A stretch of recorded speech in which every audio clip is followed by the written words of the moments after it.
2 days నుంచి ఉగ్గబెట్టుకొని కూర్చుంది ఈ వర్షము. అంతకుముందు ఎంత ఉమ్మదీసిందంటే ఇంకా మామూలుగా లేదనమాట. ఇంకా ఈవినింగ్ వచ్చేసి సడన్‌గా మబ్బు పట్టేసి ఇంకా పెద్ద వర్షం అయితే కురిసేసింది. మామూలుగా కురవలేదు. ఈ చల్లటి వాతావరణంలో అయితే నాకు మంచిగా పకోడీ చేయాలనిపించింది. సో, వెంటనే ట్రై చేశాననమాట. ముందుగా అయితే 3 ఆనియన్స్ తీసుకొని ఇలా పొడుగ్గా కట్ చేసుకున్నాను. దీంట్లో కొంచెం కరివేపాకు వేసుకున్నాను. అలాగే రుచికి సరిపడినంత ఉప్పు, కారం, పసుపు కూడా చిటికెడు వేసుకున్నాను. కొద్దిగా సోడా, వాము కూడా వేసుకుంటున్నాను. ఎందుకంటే శనగపిండి కదా! ఏమన్నా కొంచెం స్టమక్ ప్రాబ్లమ్ అయితదేమో అని కొంచెం మంచిగా అరగడానికి వాము వేసుకున్నాను.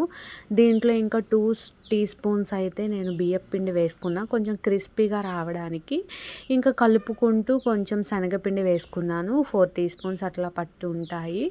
ఎక్కువ ఆనియన్స్ ఉండేలాగా, తక్కువ శనగపిండి ఉండేలాగా నేను వేశాను పకోడీ అయితే. ఇంకా ఆయిల్ మీడియం ఫ్లేమ్‌లో పెట్టేసుకొని ఫ్రై చేసేసుకుంటమే అనమాట. ఫైనల్లీ పకోడీ అయితే అయిపోయింది.